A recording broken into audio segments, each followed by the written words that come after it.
Hello guys, welcome to ERS study point channel. कैसे हैं आप सभी? आई होप आप सभी ठीक होंगे। आज के इस वीडियो में हम बात करने वाले हैं भारतीय रेलवे का निजीकरण के बारे में। ये बहुत ही महत्वपूर्ण टॉपिक है। इस वीडियो में हम आपको बताएंगे कि भारतीय रेलवे का इतिहास क्या है, उसके निजीकरण का क्या फ़ायदा है, उसके निजीकरण का क्या उद्देश्य है और भारतीय रेलवे के निजीकरण हो जाने से क्या क्या हानियाँ हैं। सो गाइज, आप सभी हमारे साथ शुरू से अंत तक जुड़े रहिए ताकि आपके कोई भी पॉइंट मिस ना हो पाए, क्योंकि देखिए ये बीपीएससी मेंस और यूपीएससी मेंस के साथ साथ आरआरबी, एनटीपीसी या ग्रुप डी के लिए भी बहुत महत्वपूर्ण है। तो आप सभी हमारे साथ अंत तक बने रहिए और ये वीडियो अच्छी लगे तो लाइक कर दीजिएगा, अपने दोस्तों के साथ शेयर कर दीजिएगा और इस चैनल को सब्सक्राइब कर दीजिए और बेल आइकन को प्रेस करना ना भूलें, जिससे लेटेस्ट अपडेट की नोटिफिकेशन आपको मिलती रहेगी। चलिए स्टार्ट करते हैं। सबसे पहले हम देखते हैं भारतीय रेलवे का इतिहास। भारतीय रेलवे भारत की राष्ट्रीय रेलवे प्रणाली है जो कि रेल मंत्रालय द्वारा संचालित होती है। और ध्यान रखिएगा, वर्तमान में भारत के रेल मंत्री पीयूष गोयल हैं। भारत में रेलवे का इतिहास कई दशक पुराना है। भारत में व्यावसायिक ट्रेन यात्रा की शुरुआत सन 1853 ईस्वी में हुई थी, जिसके बाद वर्ष 1900 में भारतीय रेलवे तत्कालीन सरकार के अधीन आ गई। वर्ष 1925 में बम्बे से कुर्ला के बीच देश की पहली इलेक्ट्रॉनिक ट्रेन चलाई गई। ध्यान रखिएगा, वर्ष 1925 में बम्बई से कुर्ला के बीच देश की पहली इलेक्ट्रॉनिक ट्रेन चलाई गई।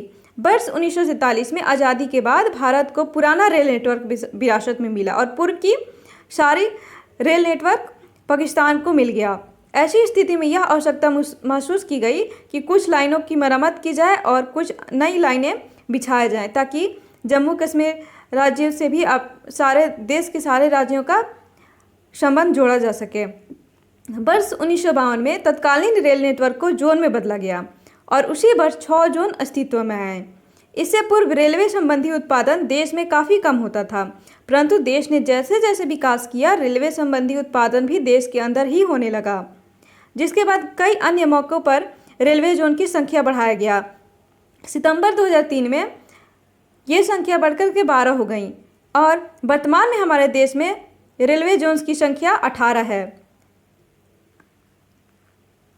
अब देखते हैं भारतीय रेलवे का निजीकरण। सरकार के आंकड़ों के अनुसार भारतीय रेलवे का अगले 12 वर्षों के लिए 50 लाख करोड़ रुपए की ज़रूरत होगी, जबकि सरकार के पास इतना रुपया केवल इस सेक्टर पर खर्च करने के लिए नहीं है।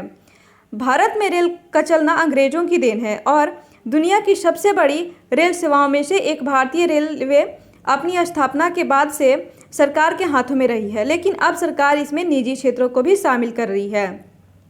वर्तमान में देश में 13,000 ट्रेनें चल रही हैं और डिमांड और सप्लाई में समानता लाने के लिए 7,000 ट्रेनें और चलाई जाएंगी।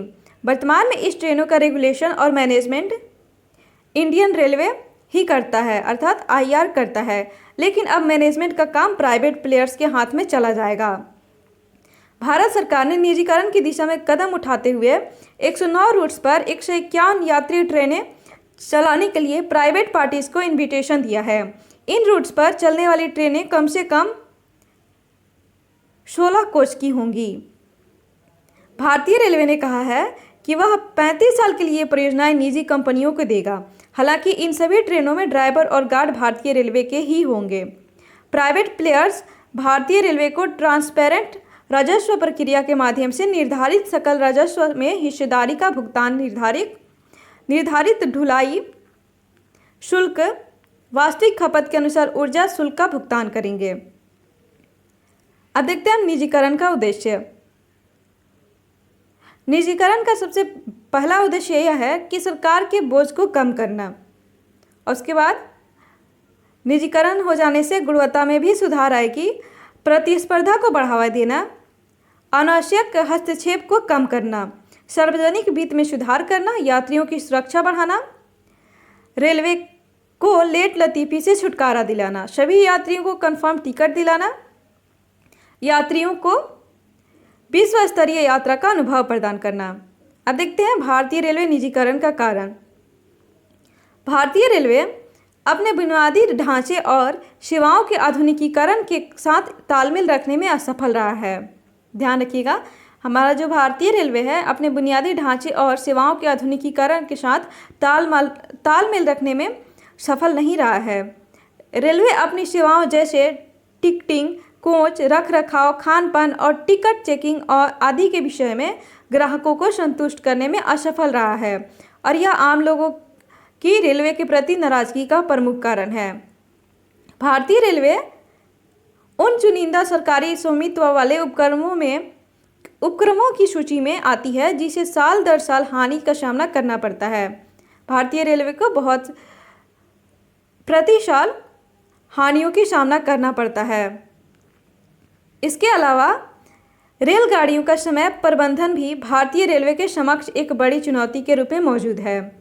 तकनीकी स्तर पर भी रेलवे सेवाओं की गुणवत्ता के उच्च मानकों को प्राप्त करने में सफल नहीं हो पाया है और यही कारण है कि समय समय पर रेल दुर्घटना की खबरें सामने आती रही हैं। अब देखते हैं निजीकरण के क्या क्या फायदे हो सकते हैं।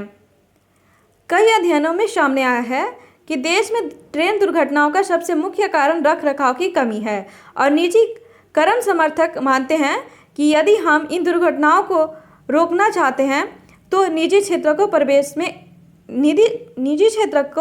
प्रवेश की अनुमति देनी होगी। सरकार का तर्क है कि निजी भागीदारी के तहत बनने वाली सभी ट्रेनें मेक इन इंडिया प्रोजेक्ट के तहत बनेंगी जिससे रोजगार पैदा होगा, लेकिन सरकार खुद भी मेक इन इंडिया प्रोजेक्ट के तहत ट्रेनें बना सकती हैं।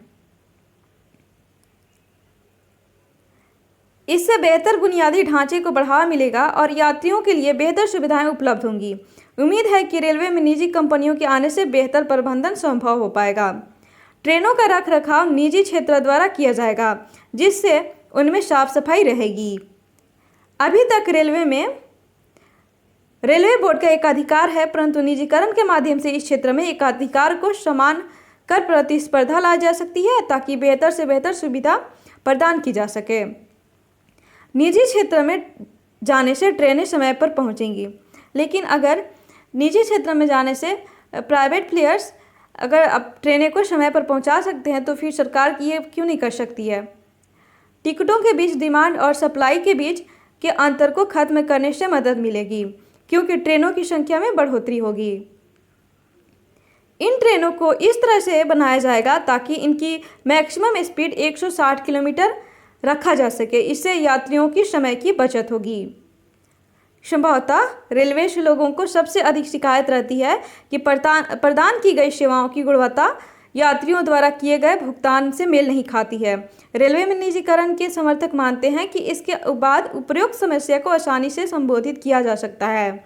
अब देखते हैं निजीकरण की हानियाँ। रेलवे के निजीकरण से सबसे बड़ा नुकसान यह है कि इससे बड़ी संख्या में सरकारी नौकरियां खत्म होंगी क्योंकि निजी प्लेयर्स कम लोगों से ज़्यादा काम करवाकर लाभ अधिकतम करना पसंद करेंगे।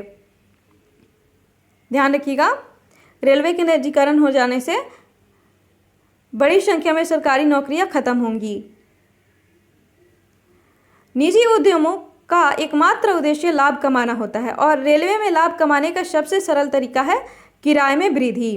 अगर ऐसा होता है तो इसका सबसे ज़्यादा असर आम नागरिकों पर पड़ेगा जिसे गरीब और मध्यम वर्ग बर्दाश्त नहीं कर पाएंगे।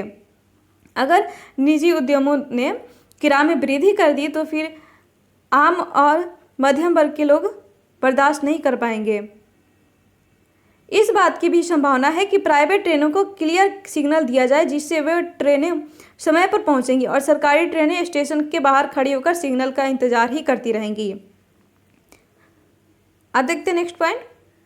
निजी कंपनियां अपने व्यवहार में अप्रत्याशित होती हैं और उनमें जवाबदेहिता की कमी होती है जिसके कारण रेलवे क्षेत्र जैसे क्षेत्र में इनके प्रयोग का प्रश्न विचारणीय बन जाता है। अंततः यह कहा जा सकता है कि रेलवे का निजीकरण ठीक वैसे ही परिणाम लाएगा जैसे कि सरकारी और निजी स्कूलों के बीच है। सरकारी स्कूलों में पढ़ाई नहीं होती नहीं है और निजी स्कूलों की फीस इतनी ज़्यादा है कि हर कोई नहीं दे सकता है। निष्कर्ष के तौर पर यह कहा जा सकता है कि इस बात से हम इनकार नहीं कर सकते हैं कि देश में रेलवे के समक्ष चुनौतियां नहीं है, परंतु निजीकरण द्वारा एक पक्षीय चुनौतियों का हल नहीं हो सकता है। इसलिए यह आवश्यक है कि संतुलित दृष्टिकोण अपनाया जाए और सभी पहलुओं को ध्यान में रखकर आगे बढ़ा जाए। थैंक यू दोस्तों। अगर वीडियो अच्छी लगी हो और हेल्पफुल लगी हो तो लाइक कर दीजिए, अपने दोस्तों के साथ शेयर कर दीजिए और अभी तक इस चैनल को सब्सक्राइब नहीं किया है तो ऐसे ही हेल्पफुल वीडियो देखने के लिए हमारे चैनल को सब्सक्राइब कर दीजिए और बेल आइकन को प्रेस करना ना भूलें जिससे लेटेस्ट अपडेट की नोटिफिकेशन आपको मिलती रहेगी। अगर आप पहले का वीडियो नहीं देखे हैं तो उसका लिंक नीचे डिस्क्रिप्शन बॉक्स में तथा आई बटन दोनों पर दिया गया है, आप जरूर देखें। चलिए अब मिलते हैं नेक्स्ट वीडियो में।